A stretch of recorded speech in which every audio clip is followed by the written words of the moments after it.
Donc, apôtre, moi, j'avais quelques questions, le temps que les bien-aimés puissent réagir par rapport à ce que vous avez partagé pendant le séminaire. En lisant la parole de Dieu, on se rend compte qu'il y a plusieurs catégories de prophètes, il y a plusieurs catégories d'hommes de Dieu, et tous les prophètes n'ont pas eu accès auprès des rois. La question que je veux poser, c'est comment on peut identifier qu'on a un appel auprès des rois? Comment on peut identifier qu'on a un appel auprès des autorités? Et pour nous qui sommes bergers, qui avons des personnes en face de nous qui pourraient avoir cet appel, comment on peut faire pour les accompagner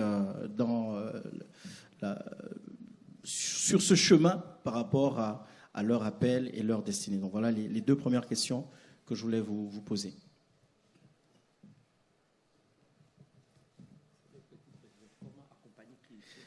Ceux qui ont cet appel, voilà. Donc, comment on identifie d'une façon générale qu'on a un appel auprès des rois? Et pour ceux qui sont leaders dans l'Église, comment on peut accompagner les personnes qui ont un tel appel? Comment on les prépare pour entrer dans cet appel? Parce qu'on voit bien dans la parole de Dieu que tous les prophètes n'ont pas été auprès des rois. Certains ont été auprès des rois. Qu'est-ce qui les a qualifiés par rapport aux autres, et pourtant tous entendent la voix de Dieu? Qu'est-ce qui peut expliquer cette sélection? Bien, alors, comment identifier notre appel devant les rois, les gouvernants? Et c'était la première question. Et comment accompagner ces personnes? Écoutez, la première chose que je voudrais dire à ce sujet, et on essaiera de répondre toujours, et puisque nous sommes comme une assemblée, pour la majorité d'entre vous, des croyants, accepter que je ne puisse répondre aussi que sur la base, on va dire, de la preuve des Écritures. La première chose que je voudrais vous dire, c'est que c'est Dieu qui produit en nous le vouloir et le faire selon son bon plaisir. Donc, si en nous, on ressent des choses au plus profond de nous, puisqu'il dit le vouloir et le faire selon son bon plaisir, je pense même que la même parole de Dieu déclare que il a préparé des bonnes œuvres d'avance afin que nous les pratiquions. Donc, il faut d'abord que la personne qui, n'est-ce pas, pense pouvoir être appelée à exercer, on va dire, un mystère prophétique dans la sphère du pouvoir, doit vraiment l'avoir reçu de Dieu. Et donc, ce n'est pas une histoire de copier quelqu'un, faire du plagiat. C'est vraiment un appel divin, sauf si on va aller au suicide. Et donc, parce que ce n'est pas un milieu forcément sain et facile. Donc, il faut véritablement avoir entendu Dieu parler, l'avoir reçu, mais généralement, au-delà du fait de l'avoir entendu Dieu parler, l'avoir ressenti au-dedans. Parce que c'est lui qui produit en nous, un, le vouloir le faire, et deux, il prépare des œuvres d'avance en vue de voir celui à qui il appelle pratiquer cela. Face à ça, on répond comme Paul, quand il a parlé au roi Agrippa, je crois dans Actes 26, 19, il a dit « Je n'ai point résisté à la vision céleste ». On ne peut pas résister à la vision céleste. Il y a des gens, vous connaissez l'histoire de Paul. L'apôtre Paul, Dieu dit « Voilà, cet homme est un instrument que j'ai choisi ». Mais je pense que travailler dans cette sphère, c'est un package, ça vient avec la souffrance, ça vient avec l'incompréhension, ça vient aussi avec des formes de souffrance et de persécution. Parce que pour le commun des mortels, souvent être dans la sphère du pouvoir, c'est difficile. Je vous recommande un livre écrit par le prophète Noaka, qui est un ami. Il dit le combat du juste dans le corridor du pouvoir. C'est un livre très très bon. Je pense qu'il m'a moi-même aidé par rapport au fait de comprendre un certain nombre de choses. Donc ça, c'est la première chose. Mais cela exige aussi une préparation. Et en cela, j'ai aimé ce que notre modérateur a posé comme deuxième question, comment accompagner ces personnes? Je pense que dans tout ce que Dieu fait, c'est dans le livre des Proverbes, Dieu a tout fait pour un but. S'il m'envoie pour exercer un ministère dans l'affaire du pouvoir, la première question, c'est pourquoi il fait? Vous voyez, je ne vais pas pour y aller. Il faut quand même savoir que dans notre rapport à Dieu, ce n'est pas un monologue, mais c'est un dialogue. Le problème, c'est que les gens entendent des voix ou ont des convictions, mais ils n'ont pas l'humilité de d'approfondir. Moi, Jésus va me dire, lève-toi et va là-bas. Je dis, mais oui, mais je veux faire quoi? En ce qui concerne Paul, cet homme est un instrument que j'ai choisi. Je lui montrerai ce qui va souffrir, mais je l'envoie devant les rois, les gouverneurs. Pourquoi il m'envoie chez les rois, chez les gouverneurs? Donc, je dois approfondir la question. Je ressens cela. Je dis, mais Seigneur, pourquoi moi? Et pourquoi faire? Parce que Dieu a tout fait pour un but. Il faut donc connaître le but. Maintenant, ma modeste expérience, ce que je dis souvent aux gens, parce que vous savez, si vous allez dans ce milieu, ce n'est pas en parlant en langue. Vous pouvez parler en langue, je ne refuse pas, hein, mais je peux vous promettre que votre parler en langue n'aura aucun impact devant un tapis rouge.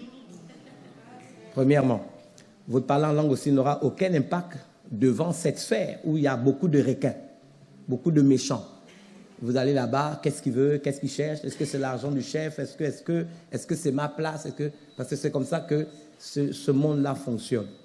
Donc, maintenant, mon expérience personnelle est ce que je pense, c'est ce que je dois pouvoir vous dire. Il y a dans la Bible 2 personnages qui m'ont marqué. Il y a Joseph et il y a Daniel. Rappelez-vous que pour des gens que Dieu appelle dans cette sphère, il peut être vérifié que Dieu les a préparés longtemps à l'avance. À 17 ans, nous savons que Joseph était dans la maison de son père. Il était intendant de 2 maisons, de 2 rivales de sa mère. Il gérait une entreprise familiale. Ça, c'est la première chose.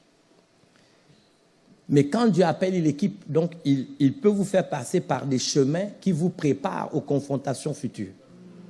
C'est comme ça que Joseph, non seulement va être trahi par ses frères, mais va être envoyé comme esclave chez Potiphar.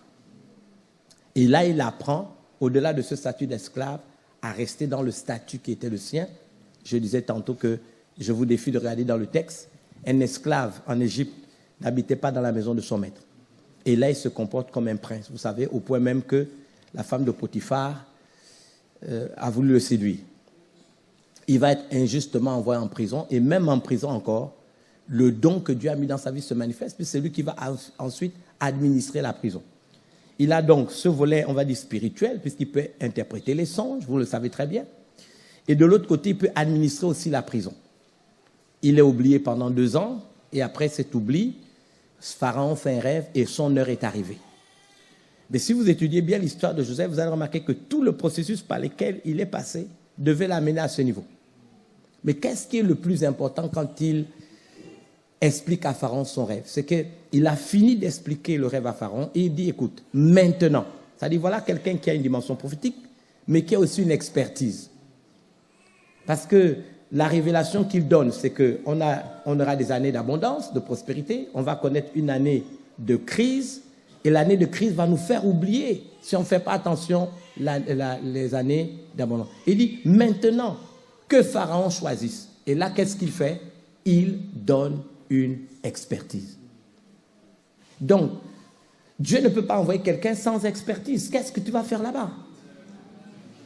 Tu vas interpréter un son, d'accord, il dit, bon, maintenant que tu as interprété la son, on fait quoi? Il faudrait donc savoir que ces gens qui vont là-bas doivent aussi avoir une expertise. Il y a peut-être le volet spirituel, mais aussi un volet d'expertise qu'il faut faire valoir. Et quand on fait des balises, pour utiliser une expression qu'aime la révérence classique, je veux vérifier, est-ce que j'ai été préparé? Je fais des balises. Est-ce que j'ai une expertise? Je ne vois pas. Si c'est pour aller prier en langue, prophétiser, imposer les mains aux gens et que les gens tombent, je ne suis pas convaincu que ça va changer la situation du pays. Donc, il faut aussi une expertise. Et celui qui sait qu'il a appelé là-bas, supposons qu'il a le volet spirituel, mais qu'il n'a pas encore le volet d'expertise, eh bien, le pasteur doit pouvoir lui dire, va faire un cours en ceci, va faire un cours. Toi qui demandes d'accompagner, fais un cours en communication, fais un cours en management, fais un cours en ceci. Si c'est le volet d'expertise qu'il a, mais il n'a pas le volet spirituel, mais que le pasteur, le leader, l'aide à faire un cours éthique, je ne sais pas quoi. Il y a bien de choses dans les sciences théologiques qu'on peut apprendre pour que cette personne soit véritablement équipée pour apporter le meilleur de lui. Mais ce qui m'intéresse dans l'histoire, et c'est là ce que je voudrais que vous puissiez retenir, c'est que quand il a fini d'interpréter le songe, volet spirituel, et qu'il a donné une expertise, écoutez bien, Pharaon, un de ses noms c'est Ra, c'est une divinité. Donc, le symbole de l'Égypte, c'est le serpent. Et nous savons ce que ça signifie chez nous. Du moins dans l'imagerie biblique. C'est Satan lui-même. C'est quelqu'un, quand il vient au pouvoir, il sacrifie 120 personnes. C'est un sorcier. Ils ont, n'est-ce pas, des cultes que vous connaissez. Mais cet homme, devant, on va dire, sa cour, il ose dire, où trouverons-nous un homme aussi intelligent que lui? C'est ça la finalité.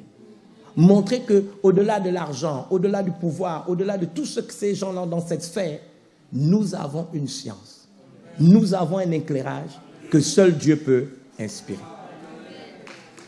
Donc cela peut également nous amener à penser à Daniel et à ses amis, Shadrach, Meshach, Abednego. Ces gars-là ont travaillé dans la cour de Nabuchodonosor. Pourquoi on rit? Il y a un problème? Ah, ok, je comprends, oui. Nebuchadnezzar. Voilà, bon, celui qui... Écoutez, les langues sémantiques, j'en sais quelque chose. En réalité, c'est Nabuchodonosor. Je l'ai lu de manière, je l'ai dit comme ça, de manière... Bon, on va dire Nebuchadnezzar, vous l'avez... À chaque fois, je me plante.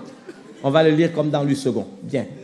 Mais, écoutez, la Bible déclare que quand le roi les a interrogés, il les avait trouvés comment? 10 fois supérieurs. C'est ça la finalité. Je ne vais pas là-bas pour être une marionnette, je ne vais pas là-bas pour être corrompu, je ne vais pas là-bas pour être balancé à tout vent de doctrine. Je vais là-bas pour leur dire l'expertise que j'ai et les valeurs auxquelles je crois peuvent amener un éclairage. Et il faut que le roi, le président, le premier ministre, tous ces gens se disent, en réalité, où trouverons-nous un homme intelligent comme ça? C'est ça la finalité.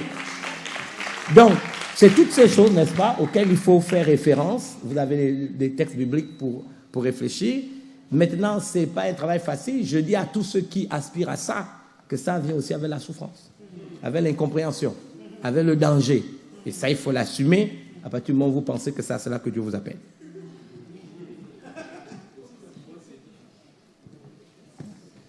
Pour la bien-aimée sœur, déjà, j'aimerais dire une chose, c'est que